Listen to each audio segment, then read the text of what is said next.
दिनों पहले मैंने निफ्टी 500 मोमेंटम 50 इंडेक्स फंड के बारे में बात की और अभी जस्ट एनएफओ चल भी रहा है जो 4 सितंबर को शुरू हुआ है, 18 सितंबर को बंद होगा। मोतीलाल ओसवाल का निफ्टी 500 मोमेंटम 50 इंडेक्स फंड का इसका मैंने बैक जो बेस डेट से स्टार्ट हुआ है ये इंडेक्स बनाया गया है उसकी डिटेल भी शेयर की कि इकलौता एक तरीके का ये फैक्टर बेस्ड इंडेक्स फंड है जिसने पिछले लगभग 19-20 सालों में 25% के पास का टोटल रिटर्न है। मतलब टोटल रिटर्न का मतलब जो नॉर्मल रिटर्न मिले हैं वो प्लस डिविडेंड बोनस सब कुछ एडजस्ट करके। तो डिविडेंड ही बस होता है, बोनस तो भाई मिलता है या स्प्लिट होता है तो वो आधा हो जाता है शेयर का प्राइस। मतलब जिस भी रेशियो में स्प्लिट होता है या बोनस होता है तो शेयर प्राइस उस रेशियो में कम हो जाता है। लेकिन डिविडेंड जो मिलते हैं वो भी शेयर प्राइस में से ही काट के मिलते हैं, तो इन सबको एडजस्ट करके टोटल रिटर्न होता है। तो टोटल रिटर्न्स ऑलमोस्ट 25% के रहे हैं। निफ्टी 500 के स्टॉक्स में से ही मोमेंटम वाले स्टॉक्स को चूज करके इस इंडेक्स के अंदर डाला जाता है और as a index fund 20 years में ऑलमोस्ट 25% का रिटर्न बहुत बड़ी बात होती है। ये सब चीजें हमने डिस्कस की। तो एक जो डिस्कशन उस वीडियो के कमेंट बॉक्स में चल रहा था कि ये एक इंडेक्स फंड है, तो यहाँ पे इंडेक्स फंड दो या तो 6 महीने पे या तो 1 साल पे, जैसे वैल्यू फंड्स वगैरह 1 साल पे एनुअली वो रीबैलेंस होते हैं और कुछ फंड्स जैसे ग्रोथ वाले जो इंडेक्स फंड्स हो जाते हैं मतलब फैक्टर बेस्ड में ही और मोमेंटम वाले हो जाते हैं, ये सब 6 महीने पे जनवरी में एक बार और जुलाई में एक बार रीबैलेंस होते हैं। तो यहाँ पे जो मोमेंटम है स्टॉक मार्केट का पास्ट से अभी जो हुआ है और अभी से जो फ्यूचर की तरफ दिखता है, जो रोटेशन वगैरह है, सेक्टर रोटेशन है, ये जो नीचे गिरने और ऊपर चढ़ने की टाइमिंग है, ये सब काफी फास्ट होती जा रही है स्टॉक मार्केट के अंदर में। तो मोमेंटम भी स्टॉक्स के अंदर में काफी तेजी से आता है और फिर चला भी जाता है, क्योंकि सेक्टर रोटेशन फास्ट होगा तो मोमेंटम फास्ट आएगा जाएगा।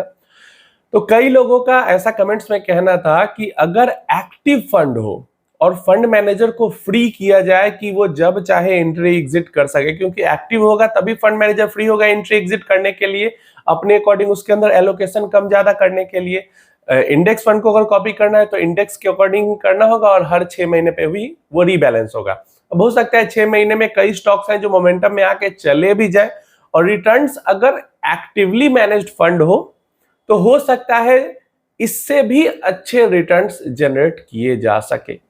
तो डेफिनेटली ये एक आर्गुमेंट का सब्जेक्ट जरूर है कि ये एक इंडेक्स फंड होके जो कि हर 6 महीने पे मोमेंटम बेस्ड स्टॉक को रीबैलेंस करके 20 सालों में इसने 25% के ऑलमोस्ट रिटर्न जनरेट किए हैं। तो अगर एक्टिवली मैनेज्ड फंड हो जो कि बिल्कुल फंड मैनेजर के फ्री विल पे डिपेंड करता है उसकी रीबैलेंसिंग, तो क्या उसके अंदर और ज्यादा रिटर्न्स जनरेट हो सकते हैं?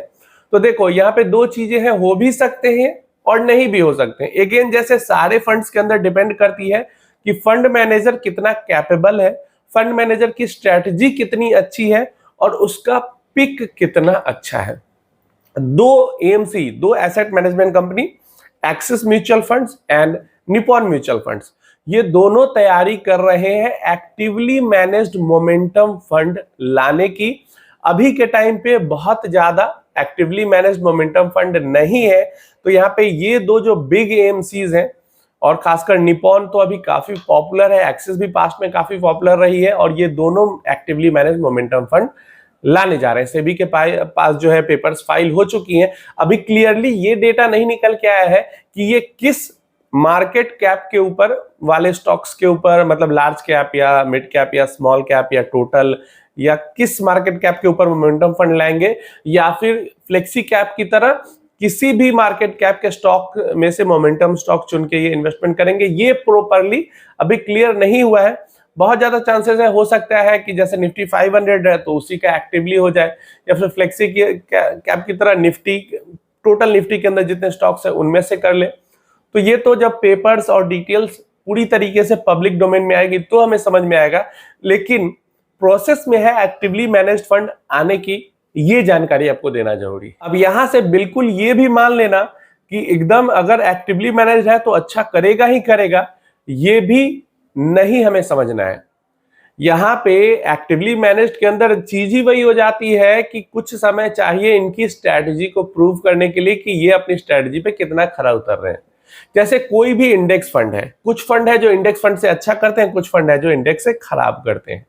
जिनकी स्ट्रेटजी अच्छी चलती है वो अच्छा करते हैं, लॉन्ग टर्म में भी अच्छा करते आ रहे हैं, जिनकी नहीं चलती वो खराब करते हैं। तो सेम मोमेंटम फंड के लिए भी वैसे ही चीजें लागू होगी। ऐसा नहीं है कि एक्टिवली मैनेज्ड फंड लॉन्च हो जाने से जो इंडेक्स फंड है उसकी जो वैल्यू है वो कम हो जाएगी, ऐसा नहीं है। इंडेक्स फंड अभी भी काफी बढ़िया है, और अगर आपने इन्वेस्ट पहले कर दिया तो ऐसा नहीं कि आप गिल्ट फील करो कि अरे क्यों कर दिया इन्वेस्ट फंड, इंडेक्स फंड में अब एक्टिवली मैनेज फंड आ रहा है। नहीं, उनको आने दो, उनकी स्ट्रेटजी उनको प्रूव करने दो। लेकिन अभी के लिए ये चीज जरूर है कि जैसा डिस्कशन हो रहा था, मतलब अब देखो, मतलब नॉर्मल रिटेल इन्वेस्टर भी कितना सोच समझ रहे हैं चीजों को। कमेंट बॉक्स में डिस्कशन हो रहा था और 4 दिन बाद ये न्यूज आ गई कि एक्टिवली मैनेज फंड लॉन्च हो रही है। डेफिनेटली यहाँ पे जो स्ट्रेटजी थोड़ी सी जरूर इन्होंने शेयर की है अपनी, कि ये टोटल जो इन्वेस्टिंग होगी मोमेंटम वाली वो क्वांट बेस्ड ही होगी। ह्यूमन इंटरवेंशन होगा, फंड मैनेजर का इंटरवेंशन होगा, लेकिन वो लास्ट एंड डिसीजन होगा कि स्टॉक को पिक करना है या नहीं करना है। मतलब एक पूरा जो एल्गोरिदम बना के फंड मैनेजर के पास मिल जाएगा, पूरा एक quantitative based algorithm based stock selection का प्रोसेस होगा, जिसमें से मोमेंटम वाले स्टॉक सेलेक्ट होके फंड मैनेजर के पास आएंगे। एंड डिसीजन, मान लो अगर 50 स्टॉक आते हैं या 100 स्टॉक आते हैं, तो उसमें से एंड डिसीजन फंड मैनेजर का होगा कि इनमें से कौन से स्टॉक को उठा के पोर्टफोलियो के अंदर डालना है, कितना एलोकेशन डालना है, किस तरीके से पोर्टफोलियो को कंस्ट्रक्ट करना है। स्टॉक सिलेक्शन एल्गोरिदम बेस्ड, और उसमें से पोर्टफोलियो क्रिएशन वो टोटली फंड मैनेजर पे डिपेंड होगा।